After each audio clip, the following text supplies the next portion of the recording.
uNkulunkulu medala umuntu uthi bheka umsebenzi izandla zami muhle, esho umuntu amdalile. Siyambona kodwa uJesu uma esemhlabeni wayehlala ayihlukanise nabantu, aye kuyokhuleka, abe nesikhathi yedwa, hayi ngoba ebazonda abantu. uJesu imission yakhe akaze ayishiye even for a single day.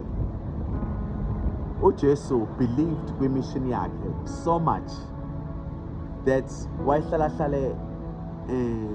ayihlukanise nabantu ukuze ezokwazi ukuthi axhumane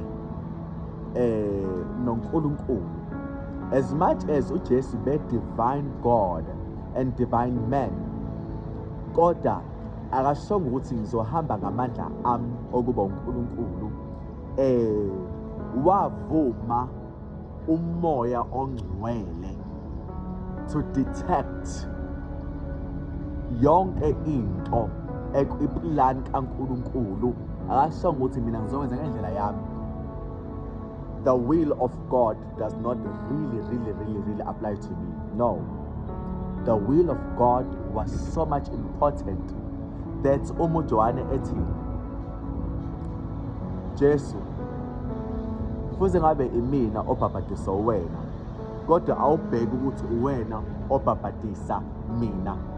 Uthi vuma Johane ugcwaliswe ukulunga. Uqonda ukuthi lapho vuma Johane ukuthi kwenze intando kaNkulunkulu. Yingakho ke la kumele understand ukuthi uJesu knew ukuthi uzoba nabantu abagcwele umhlaba wonke who will sing praises to his name ngenxa ye-salvation. And yingakho angavumanga ngalesa sikhathi ukuthi uSathane athi deceive him, noma enze into ezomenza ukuthi akhohlwe i-purpose yakhe for a single day. I can imagine bangakanani abantu bale emhlabeni abayibukela phansi, abavumele i-deception kaSathane empilweni zabo ngenxa yokuthi bafuna ukwamkelwa abanye abantu. Ukuze kube nabantu abaningi around you kumele udleke, ngoba phela abantu abamthanda umuntu ohleze ehlelile, noma onama-mood swings, noma othanda ukuxabana nabo, noma uthathe izinto personal. Bafuna umuntu nje abazisokele noma yini avumelane nalokho. Njengoba lana-ke uJesu wasifundisa ukuthi ahlale siyi-separate, siyokhuluma noNkulunkulu. That is where your strength comes from. Nawe njengomzalwane hlala ube nekhona lokuthi ukhulume noNkulunkulu, uNkulunkulu akugcwalise. Kunabanye abantu nje uma bengibona behamba ngey'moto noma bengibona yenze lama-video, little do they know ukuthi njengoba ngikhuluma kanje, umoya ongcwele ufike ungene kumina, ubuke ukuthi ngishoda kuphi, ugcwalise. Mase ngiqedile ukukhuluma mase uyangishiya, noma hlasimpe-ke aqhubeke abe kwi-background. Not really ukungishiya ngoba uNkulunkulu akamshiya umuntu uhleze naye, but uNkulunkulu ngale nkathi senzo kwakhe siya eceleni siyihlukanisa nezwe, uyakwazi ukuthola isikhathi sokuthi alungise i-character yethu, aqondise indlela yethu, ahlahlele ukhula ukuze sizokwazi ukuhamba endaweni eqondile. Kodwa umuntu ohlezi ekwi-chaos, ehlezi eqophisana nabantu, noma eyivikela, noma elwa nabantu, noma ezama nje ukuthi akhompithe enze zonke lezi zinto lezi, uNkulunkulu lowo muntu lowo akavamile ukuthi asondele kuyena, ngoba uNkulunkulu uma ekhuluma nomuntu, he doesn't have to shout. Uyakhuluma nje kahle ngaleli phimbo futhi elincane, ezosho ukuthi kodwa lento yenzayo ikhambisela ngesikhathi. Nawe ubone nje ukuthi labantu laba abanendaba nalento ishoyo, ama-pills akho wanikezelana ingulube. Okungcwele kwakho indaba ukunikeza izinto. Yekele lonto leyo. Lo muntu lo ngiyakazi amuzwe ngobani he or she is caught up with chaos, a spirit of confusion. Yabo kade ngathi sathana abantu abadida ingqondo yila ekwazi ukubasebenzisa kalula ngoba ubadida ingqondo ukuze yena operate abe nepower. Kodwa uma umuntu vigilant uzothi no, my mind was okay. Just now. Why all of a sudden I'm getting confused? Lo muntu umbambile uSathane. Normally, when that happens to me, I go aside and ngiyakhuleka, khulume ngezilimi ukuze uSathane ngiyazange ngizongithini uNkulunkulu mase eyazini ukuthi ngithini. Mase yangisiza, eyangiorganize umqondo wami ngoba vele khona abantu abaphatha izinto ezimlingo abayisebenzisa kakhulu makhona ezixuku.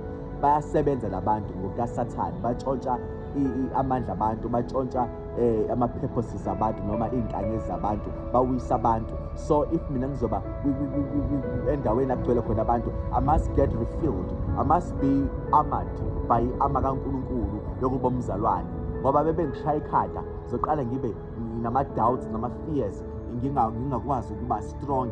Uma bengishaya isifuba zoqala ngikhuluma izinto eziwububi ezi-corrupt and abantu ngebesaphinde beyithembe into engiyishoyo. Uma bengi-attack iy'nyawo ngizoqala la ngibe nomvila. Just imagine ukuthi uSathane, he is able to target umuntu.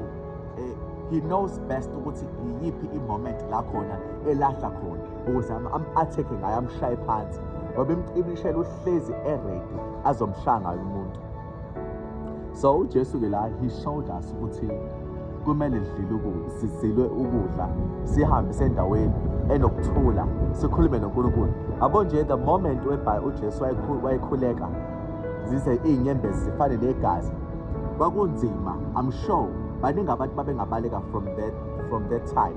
Kodwa uJesu, he remained and his feet was on the ground, deeply rooted in the word, to show emhlabeni ukuthi I am the word of God. I am the way, the truth and the life.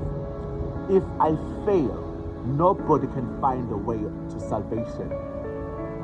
He showed the devil and the Satan wahluleka ngempela ukuthi amnqobe uJesu. And that is how today we are saved. Thina besizwe namanje futhi sona. Kodwa uNkulunkulu usixolelile ngayo uJesu. And uyasithanda ngoba simsebenzi izandla zakhe. Ingakho nathi kumele kulo msebenzi wakhe siyimisele ukuze sizokwazi ngempela ukunqoba. It's okay ukulahlwa abangani. It's okay ukulahlwa ihlobo. It's okay ukuphendukela ama-colleagues akho. It's okay to be disliked. The reason why they are disliking you, it is because you are chosen by God. uNkulunkulu sekuhlukanisile nezwe. Ukungcwele kukaNkulunkulu akufani negament yezwe. Igament yezwe ezweni ibukeka njengeglitter.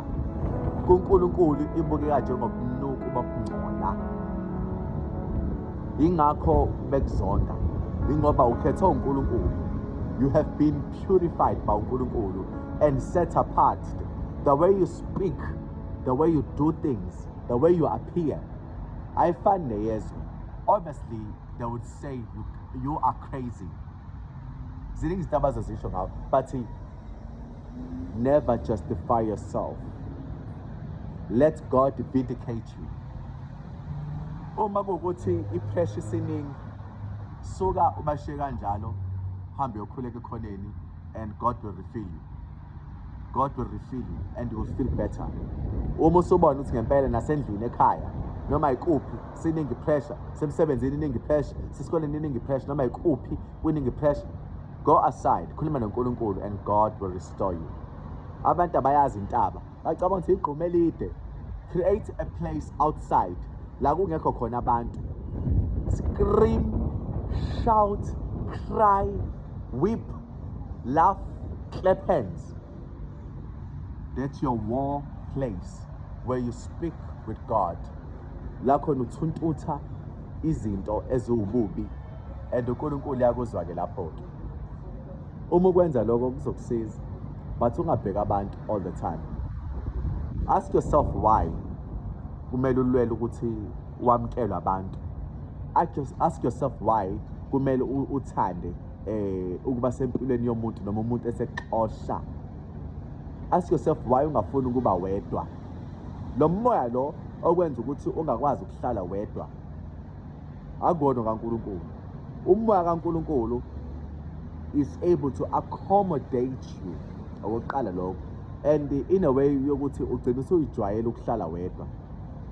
And nokwenza izinto wedwa uyakujwayela ngoba unoNkulunkulu. Umuntu onoNkulunkulu uphelele akudingi okuningi. Ozayo usuke sezo-eda. Ngabe ngiyanda cela ukuma la. Inkosi ithele umusa.